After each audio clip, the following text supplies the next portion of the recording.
Welcome to Lynn Cullen Live. Talk radio without the static. Email your questions and comments to lynncullenshow@gmail.com. And now your host, Lynn Cullen. Hey there, welcome to the show. It's, what is it? It's the 20th of July, 2022. I'm sorry. There have been periods in the course of my doing this show that I inadvertently begin it with a sigh, but that is to be expected, I guess. A lot of things to talk about today, as has been the case for a few years now. Of all the things going on right now, my God, there's so many, but the one that just blows me away is the Secret Service and all the texts disappearing for the 2 days when obviously anyone trying to get to the bottom of what happened and who was behind January 6th would want to access, right? And just the sheer gall of the people responsible for getting rid of them. I mean, knowing full well that they were being requested.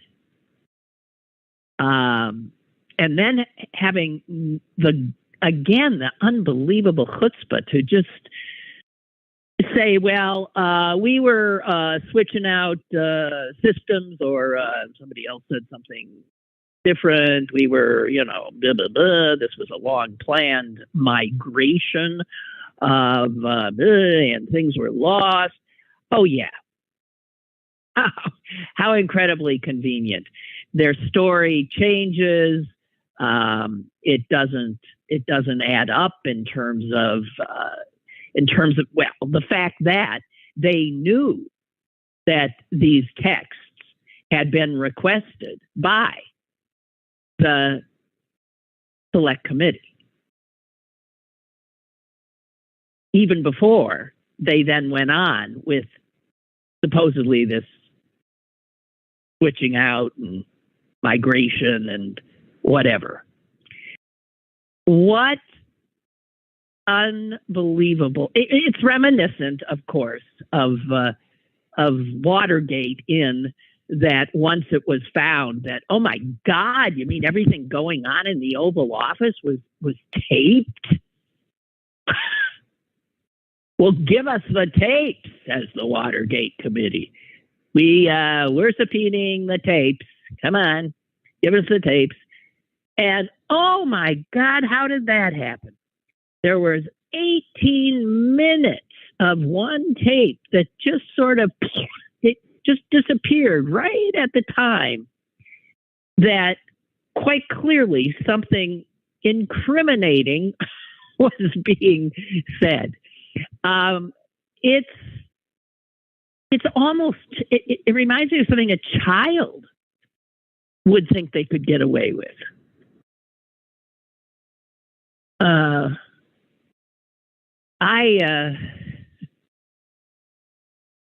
I'm blown away. Where did I see the Secret Service has what's a motto or something. I'm trying to remember where I saw it. I'm not going to find it. The Secret Service has some kind of a motto that, oh, here it is. Get this. This is too funny. Worthy of trust, confidence. And I must say that through most of my life, by far, I always did have a sense of the Secret Service as, remarkable, because mostly, except for of course, John F. Kennedy in my lifetime, they did a pretty good job of securing the president and his family. But unfortunately, of late, we have learned more and more and more about the service. And this, I don't know where it went, this disappearance of clear evidence regarding an attempted coup on January 6th makes it very difficult to feel that the Secret Service as currently constituted is living up to its motto of worthy of trust and confidence. It's shifting explanations about what happened. I mean, the whole thing just reeks of an effort to stymie the committee's attempt to get to the truth.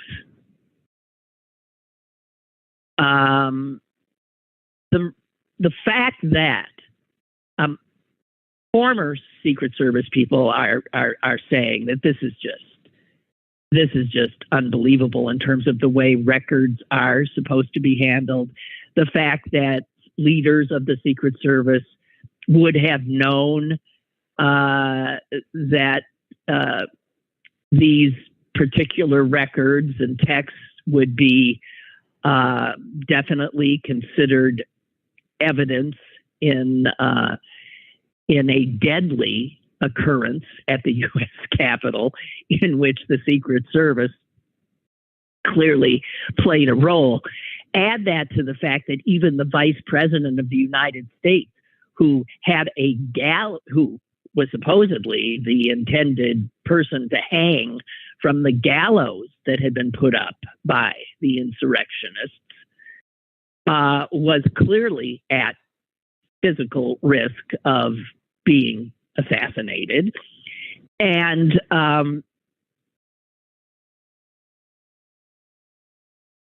he, when told to get into the car driven by the Secret Service, said, "No, I ain't getting in there." Now, the story goes that he said he wasn't getting in because he had to stay and do his job. But I'll tell you another thing that was going through his head. I don't trust these guys.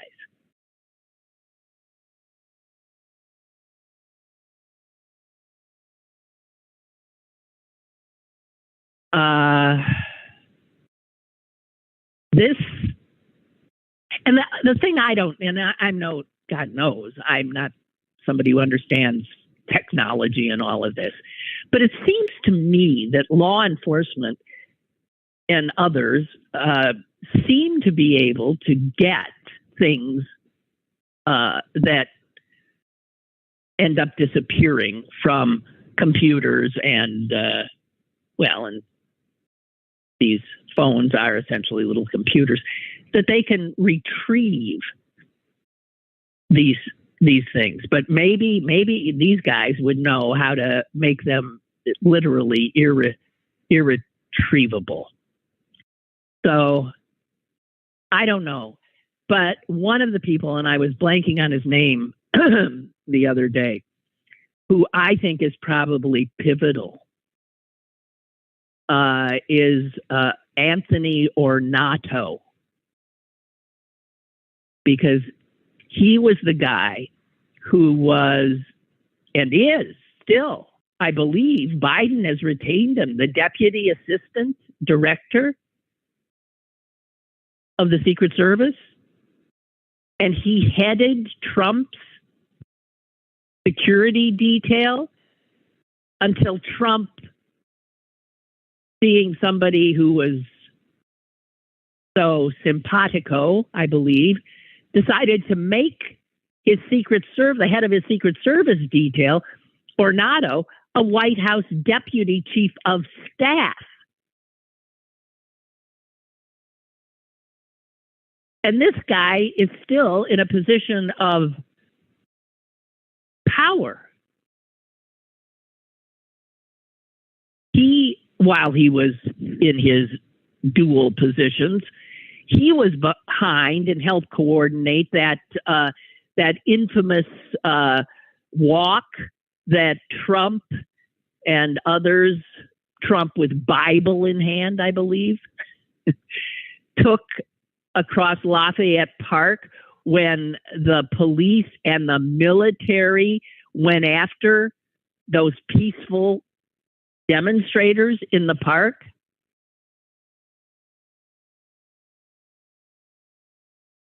So this is a guy that I would subpoena in a second.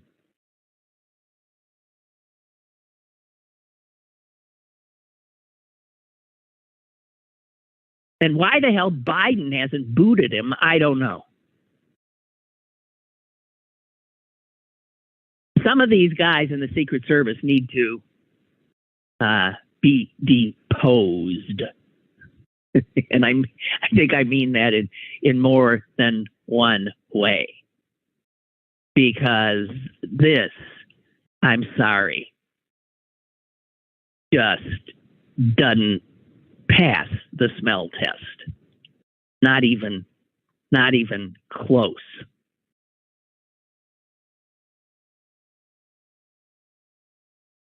And while we stay for a minute on things having to do with that fateful day, we've said this before, of course, that while waiting for Merrick Garland to act, while waiting for, the January 6th committee to do stuff, or the New York Attorney General, the person who, in all likelihood, is going to draw first blood from Trump and his cohort is a district attorney in Atlanta, Georgia, Fani Willis. She is the DA of Fulton County, and she's the one going after what every legal scholar says is the Trump action that makes him most vulnerable to criminal charges. And that's his attempt to change the votes in Georgia. And everything he went to,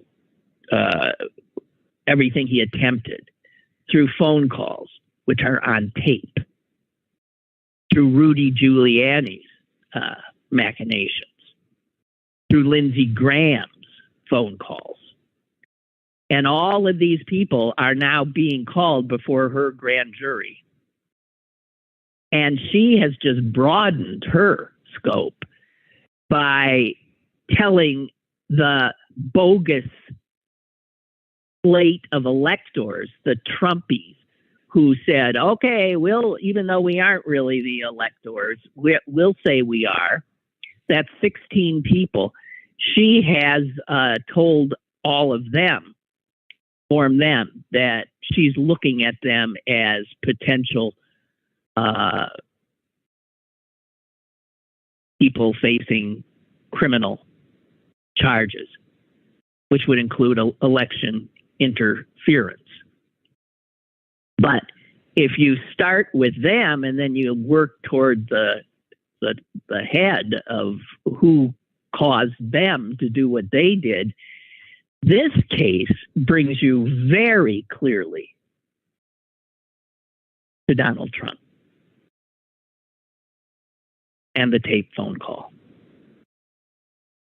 So there's something in that it gives me a measure of hope. She's going to end up deposing Rudy. She's going to end up deposing Lindsey Graham, whether he wants to or not. He's fighting mightily not to, but he doesn't have a legal leg to stand on. And there are a number of laws here that, again, I'm relying on people who know the law, Georgia's law, that make Trump very probably somebody who could be indicted on charges of violating all kinds of Georgia statutes, notably election fraud. And also, apparently, she's looking at other charges, including conspiracy, which also looks like, again, clearly happened, and also at racketeering, which, again, in my unlegal expert opinion, seems to be a wonderful kind of catch-all for all kinds of malefactors to get finally caught. So there's that, and I just think I wish her Godspeed. Another thing that is on my mind is the House of Representatives, still in Democratic hands, passed a bill yesterday. And everybody keeps saying that what they did is they shielded same-sex marriage. They said, we don't care what this activist Christian reactionary Supreme Court has up its sleeve. And if it, in fact, decides that gay marriage is not something that the federal government should oversee, and that this also is the purview of each individual state, we are going to protect that right now by passing a federal law which clearly states that, which is what the House did yesterday. And the news, as I'm reading it, is making this big deal about the fact that 47 Republicans joined the Democrats in voting for it. And this is being said to be like some amazing show that the Republicans are, well, they're not in lockstep. So their base must not be as afraid of their base on this one as they clearly are on so many other things. But I don't know, maybe it's me being sort of negative soul that I am. I wouldn't note that 47 Republicans joined. I would note that 157 Republicans, 3/4 of Republicans in the House, including, by the way, every single Republican congressman from these parts, I'm talking Western PA,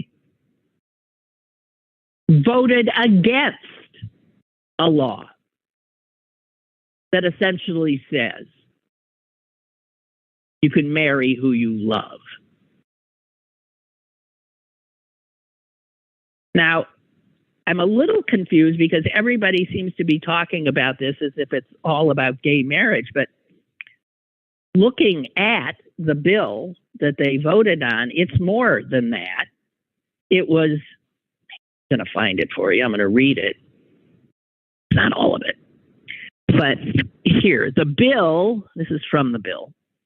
The bill prohibits any state official or anyone acting on behalf of the state from denying full faith and credit to an out-of-state marriage based on the sex, race, ethnicity, or national origin of the individuals in the marriage. So this is not just about protecting gay marriage. It's also about protecting interracial marriage.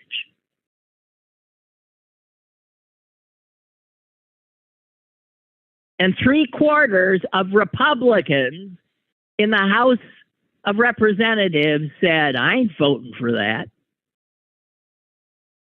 Which again tells you where they are and where they want us to go. As our system works, this now goes over to the United States Senate, where I will be surprised if it sees the light of day. In other words, it'll die there. Not because there aren't enough votes, but because there aren't, not that a majority wouldn't vote for it, but not the kind of majority that's needed because of the dang stupid rules of the Senate, which makes it the least democratic entity in the legislative sphere. It won't even get to a vote, in all probability. We'll see. I hope I'm wrong about that. God, I hope I'm wrong about that. But be aware and be afraid, truly, of this right-wing Christian, and I'll make that very clear, Christian, white Christian nationalism that has taken over the Republican Party. These guys do not like our democracy. They do not appreciate the diversity of this country. And they say flat out that they feel that their religion should be front and center. And their religion, as they see it, is a nasty piece of work, if you ask me. A nasty piece of work.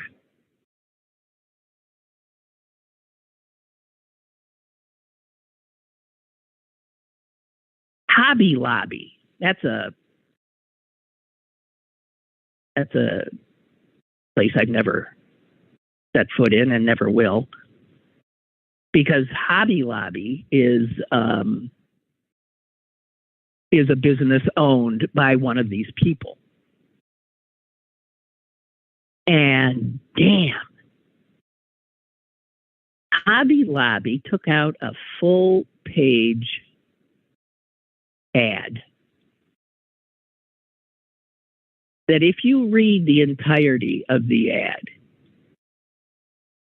your blood should run cold, because it wasn't an ad that was selling any of the crap that they want you to buy. There's plenty of other places that have stuff for, you can shop at at Michael's is the same kind of store. On the internet, I don't know. But Hobby Lobby is, let me see if I can find this ad. It's, no, you're not going to let me get to the ad? No. It just flat out said things. I mean, it said things like, as if that if you were not a Christian, that if you did not believe in Jesus Christ as your Lord and Savior, that not only, of course, are you going to hell, but essentially it was telling you go to hell. And that a business would think that that was a smart business move is amazing to me. And that any non-Christian would spend a dime in that place.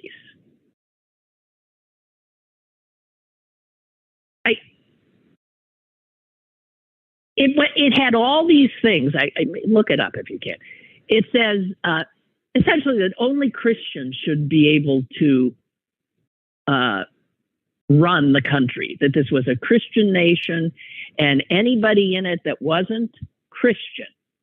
And who knows what they call Christian? I mean, Hobby Lobby might not, you might look askance at certain types of Christianity. I have not a clue. But there are so many people like this now, just openly say that those of us who are not one of them do not belong, will not be recognized. And if all of you who might not be in the in crowd there are still not fully prepared for what might be coming, you are really, really in denial.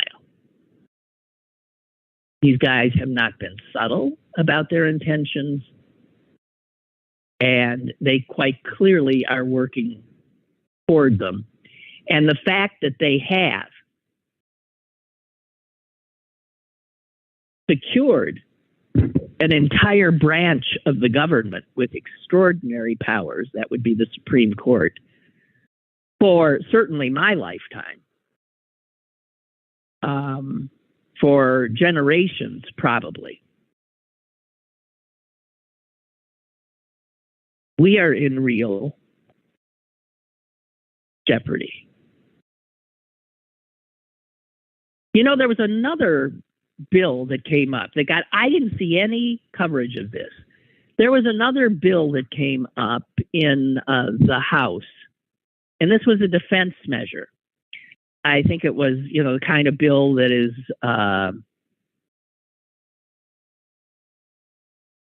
this probably gives money to the military.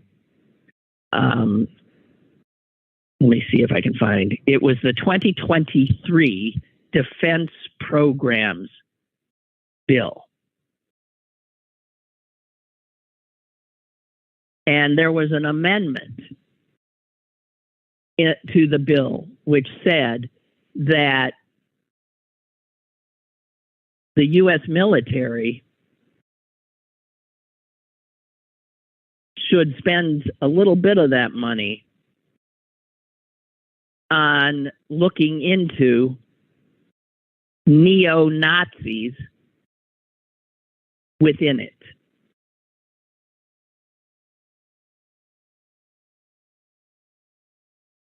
Every single Republican voted no on that.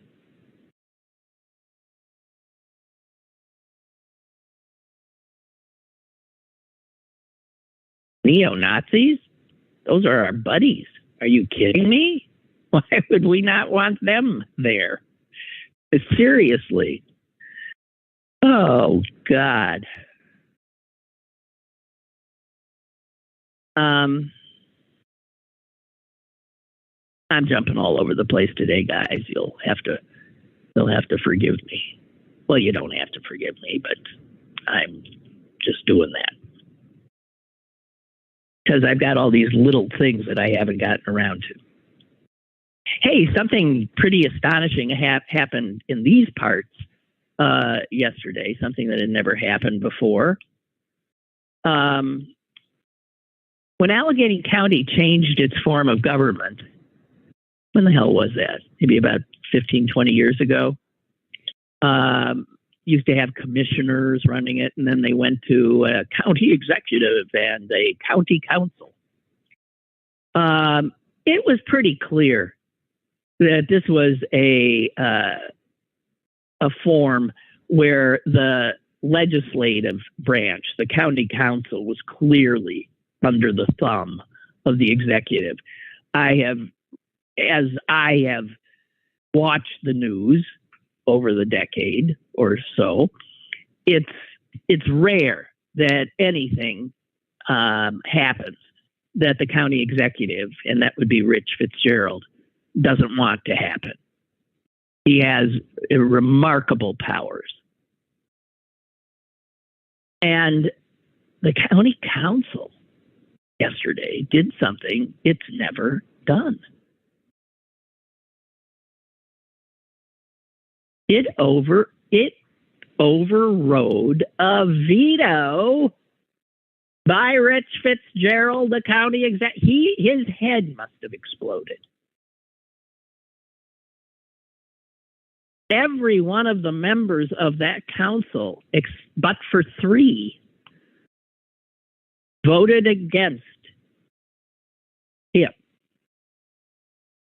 And this had to do with a bill they had passed, which he vetoed, which said that fracking would not be allowed within the county's parks.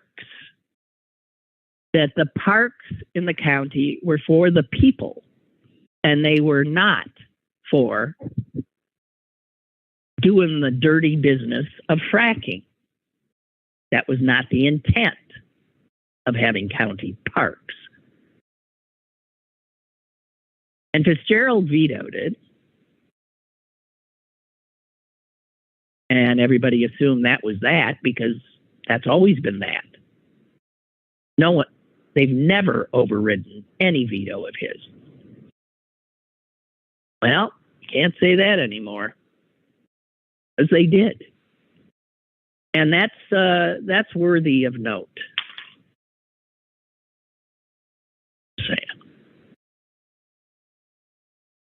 Another thing in the local news that caught my eye, and it's a sad thing. There was an obituary for what I consider a young man, 49 years old. And it was one of those obits that gets a lot of ink because a lot of people had an awful lot of wonderful things to say about him and his work. And I'm sorry I don't have it here. But he was a member of the Pittsburgh Fire Department, and he was a captain, and I think even a teacher of other firefighters, and was really respected. And as 2 relatively young children, I think young teenagers, and I thought, geez, the picture of me looks so healthy and young, and I always go looking for what killed him. And what killed him was COVID. And I don't know this, but here's my guess, and maybe I shouldn't be doing this because I don't know.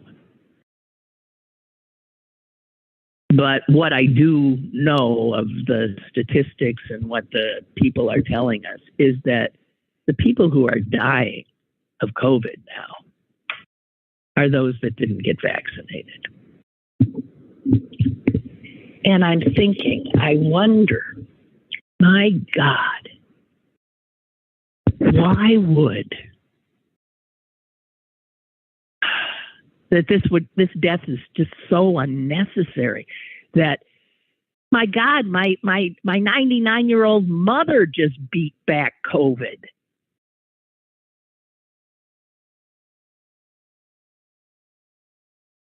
Everyone I know who's gotten it, who got it post-vaccine availability, has beaten it The fact that that vaccine is there and that there are still so many people who will not, because it's sort of it's a thing now that's become it's a tribal thing. That's not my tribe that's saying to do this. My tribe is refusing this. Even though the information is out there that this can protect you. Maybe not from getting the damn thing, but from having it kill you. And it just makes me nuts.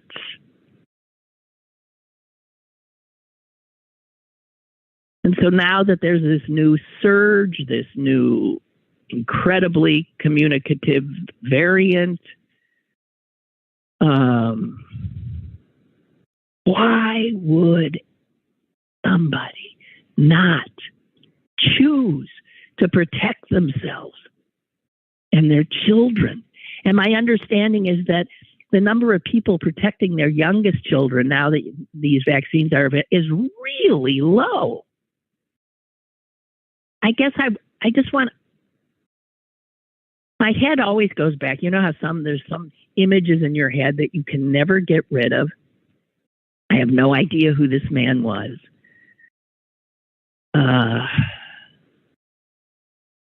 I was a television reporter, had to be very early after I came here. I'm going to say it was like 1981, because they had me covering a city council meeting. And that was before they realized that that's not what I wanted to do. And there was a hearing, and a man, a citizen, got up.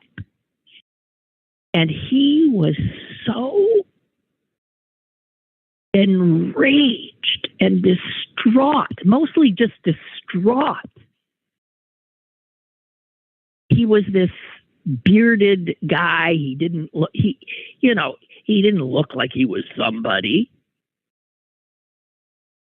But he took his citizenship seriously. And I can't remember what it was even about. But he had the courage, and it does take courage if you're just a nobody to get up in front of these powerful people and to say, I don't agree with what you're doing. And he, while speaking, he said,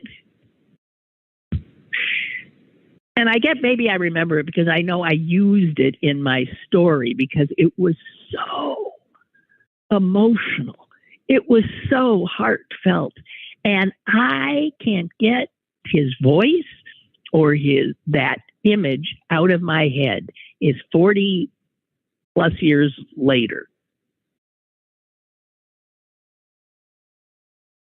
After trying to explain to them why he felt the way he did, he said, I just don't understand what is wrong with you people. He said it like it was like a cry. And so when I read an obit like that, and again, make the assumption that he was not vaccinated, that's the picture, and the voice is resurrected in my head because I just want to scream, what is wrong with you people?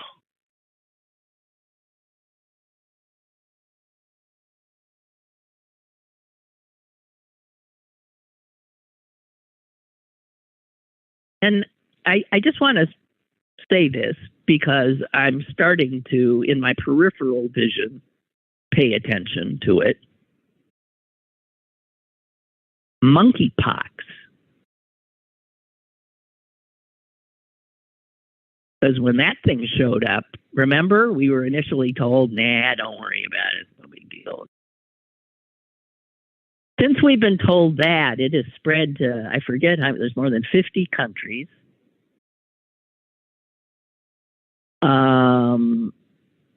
a number of cases in the United States. New York City is a hotbed. And I mean, the good news about monkeypox is, I guess it doesn't often kill you, but man, it does a job on you. And it is extremely painful. Well, I am reading that people who are getting it, and let's be clear, at this point, is mostly gay men. Now, what does that remind us of? It seems if the first demographic that suffers this particular viral plague is gay men, then somehow the rest of the country doesn't sort of rise up and look at it as, oh, it's just killing them or it's just hurting them. I'm not going to worry about it. But the more I've been reading about it, it is like AIDS. AIDS didn't turn out to be a gay disease. It just showed up there in that demographic first. AIDS was an equal opportunity killer. And once we figured that out, oh, it's not just killing them? Why, then the powers that be started to take it more seriously. So I just want to say, I'm starting to watch monkeypox. And the one thing I have seen, and I don't pretend to really know that much about it, is unlike COVID, it is not airborne. And the virus itself can live on surfaces for some time. So if that's the case, then anybody can get it. I'm just saying.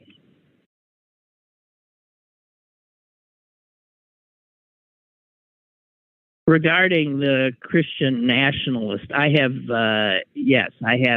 seen this. Barbara, thank you for sending it. This was initially in New York Magazine.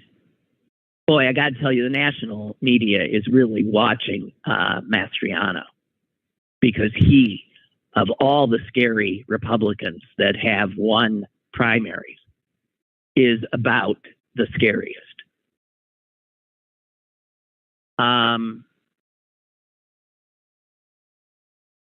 And this shows that they're saying that he unabashedly uses the rhetoric of Christian nationalism, which, you know, the basic idea when I talk about Christian nationalism, the belief is that God, the Christian God, ordained the United States.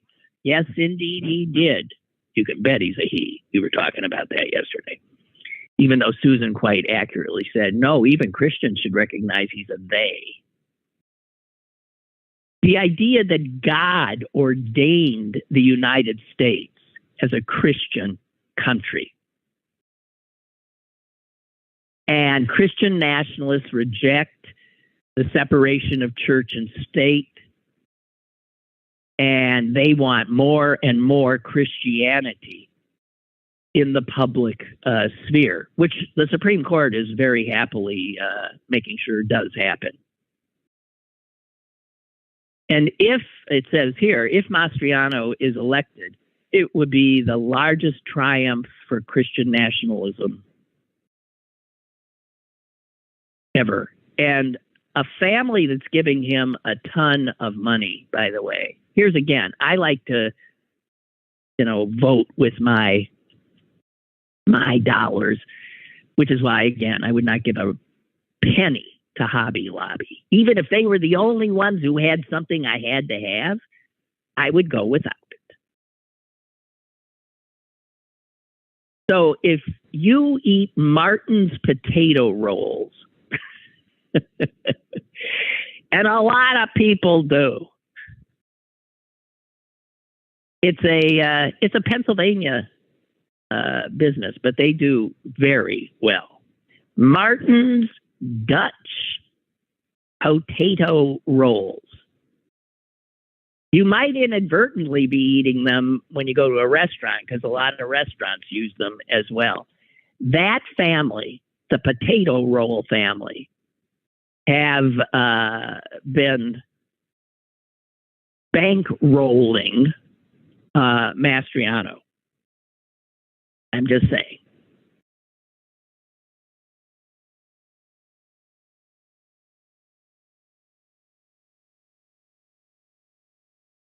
Now, this I saw the other day too. I just want to, if you did not.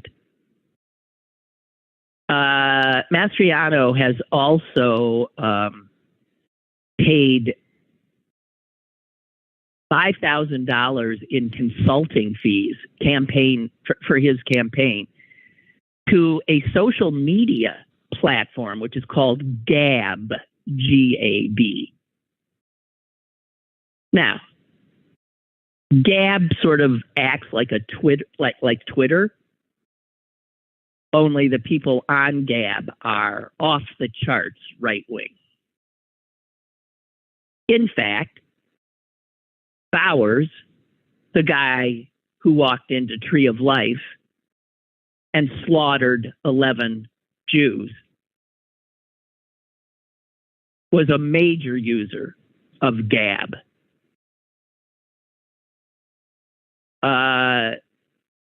A lot of media outlets have tried to look into Gab. And the founder of it is a guy named Andrew Torba.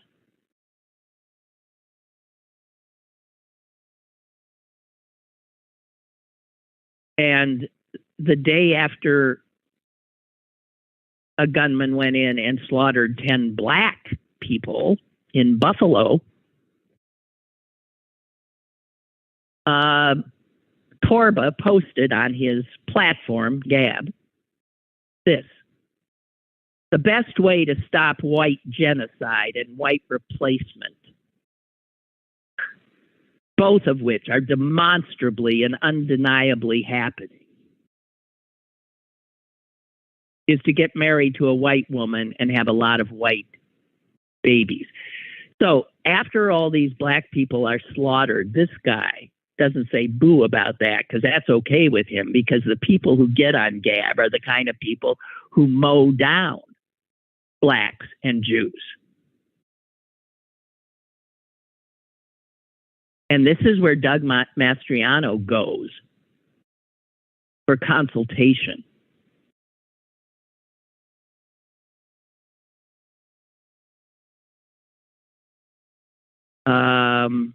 The Huffington Post reports that every new account created on Gab automatically then follows Mastriano. Huffington Post reporters put up 5 new accounts, and each one automatically followed the same 7 accounts, Mastriano being one, Torba being the other. When Mastriano, before he started his consultation with Gab, he had only 2,300 followers. He now has 37,000.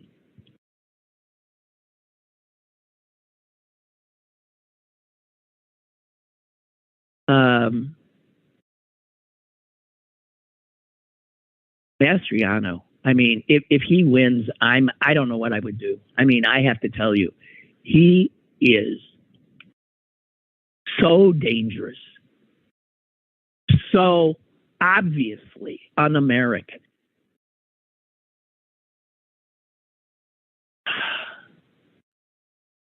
that this is who the Republicans of this state overwhelmingly chose to represent them is terrifying to me. Terrifying.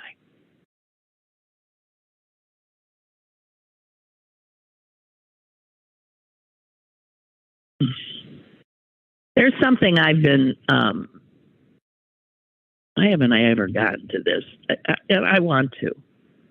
I know what reminded me again. Oh, and you can't open the page? Well, screw you. God damn it.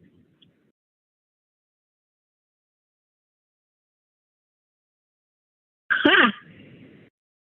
You can't establish a secure... It won't open because it says it can't establish a secure connection to the bostonglobe.com. Well, I find that extraordinary, frankly. But you know what? There are names in there, and I'm bad with names. I'll go ahead, and I don't ever name. Somebody send it to me. The woman, still living, who is the woman that got Emmett Till killed.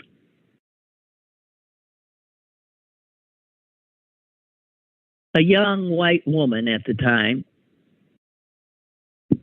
who said that Emmett Till lasciviously, was he, a 14-year-old boy? Looked at her and then even grabbed her, she said later, not initially. Her story kept changing.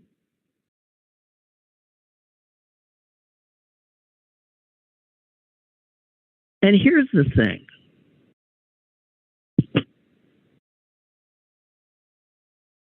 Her husband, and I think his brother or friend, were charged with, I guess, defending her honor by torturing, bludgeoning this child who had done nothing.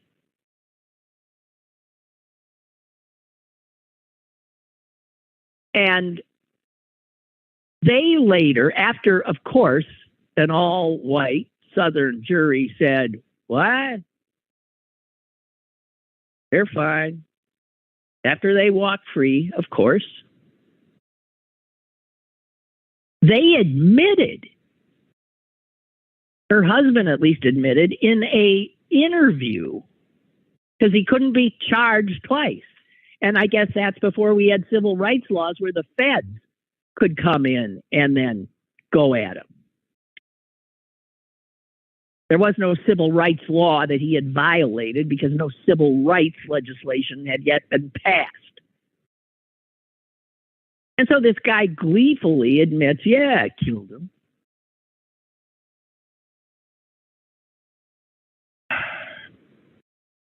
And he went on to live his life. And I didn't know she was still alive.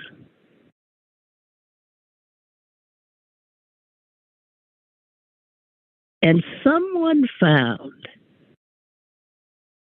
a warrant that had never been served that was a warrant to charge her because witnesses had seen her in the car that picked the kid up.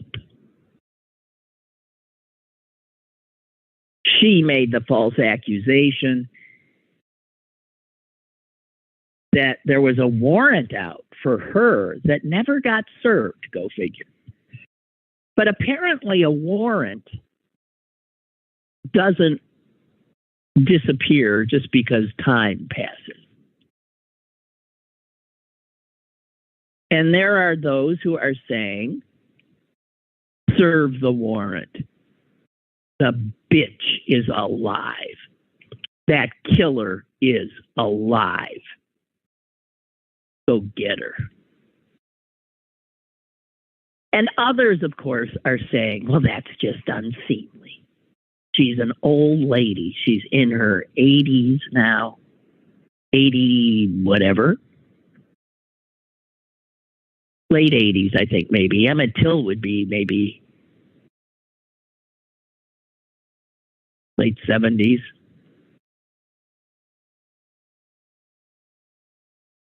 Unbelievable.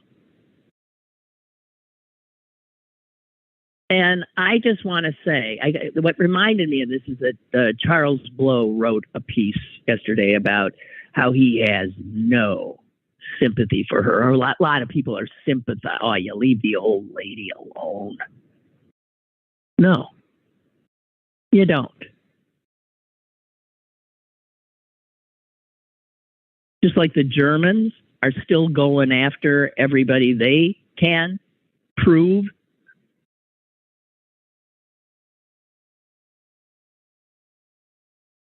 were guilty of murder in the Holocaust.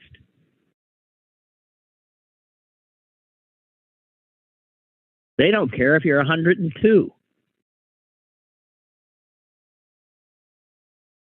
You don't age out of suffering consequences. I didn't know she was alive. I would love to see her spend the rest of her life in jail. Personally, I would love. Emmett Till didn't get a chance to live a life.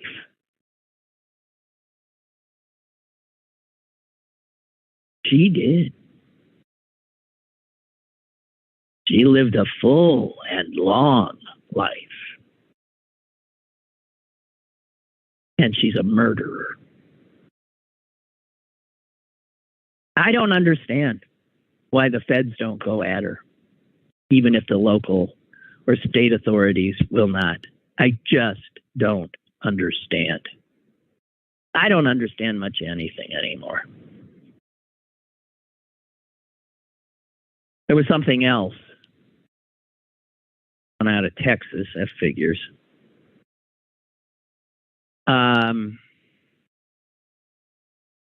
Some guy got robbed. I think he was at an ATM machine and somebody took his money. And this is in Houston. And so he went running after the guy, and of course, he had a gun. I mean, excuse me, of course, he had a gun. He was carrying it.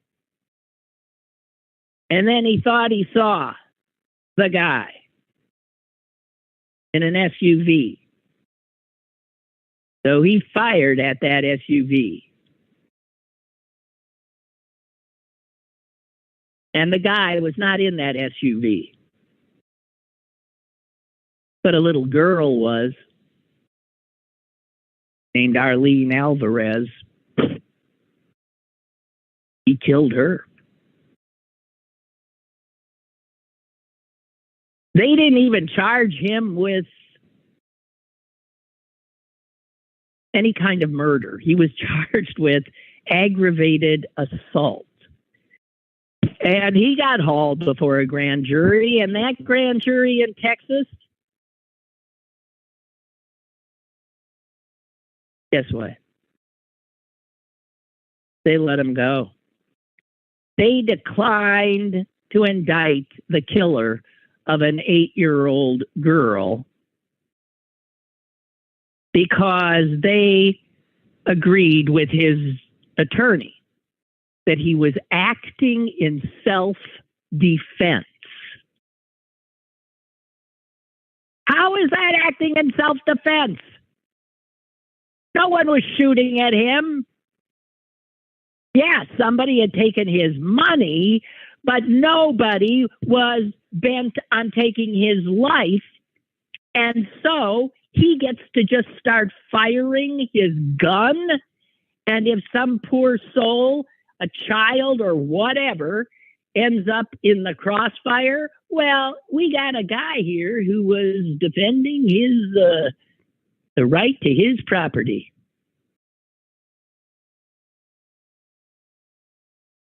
This is American justice.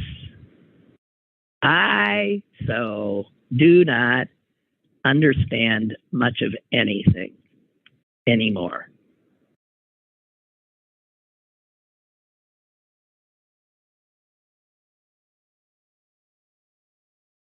Bob writes, Bob's a real sports addict. I've sort of fallen away. Bob writes, I saw both the Major League Baseball All-Star Game and the Home Run Derby. Both were at Dodger Stadium in L.A. And while I wasn't surprised to hear the Star-Spangled Banner perform prior to the All-Star Game, I was surprised to hear the Star-Spangled Banner perform before the Home Run Derby. They can't, Bob, you can't do a damn thing having to do with baseball or football in this country without the mandatory, it's a wonder they didn't fly, jets over. That always wows the crowd. But that's not really what he's writing about, apparently. What's not surprising was what I did. What I did, he said, when the anthem was performed before the Home Run Derby and the All-Star Game. I stood up, put my hand over my heart, and then did what you would have if you'd heard. I took a knee. Well, I'll tell you what, Bob. It's a good thing to practice that, because I'm intending to take a knee too. Because I don't recognize this country. They just took rights away. The Supreme Court just took a right away from me. Home of the free? And I said, I'm taking a knee from now on till I get my rights back. But it's easy to do it in your house. I'm not saying you wouldn't have the guts to do it in a stadium. But that would be a hard thing to do, because you'd be putting yourself at, I would imagine, great risk in this country.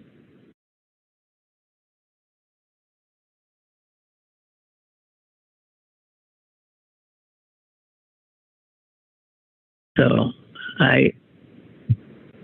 oh God, look what time it is. I got to get out of here. Let me know when you do it in a public setting, and I will be impressed. Truly. All right, you guys, stay cool. We're not getting the worst of it by any measure. So when you're feeling hot, don't complain, because there's tons of people all over the world who got it a lot worse. Okay? Should make you feel cooler. Talk to you tomorrow.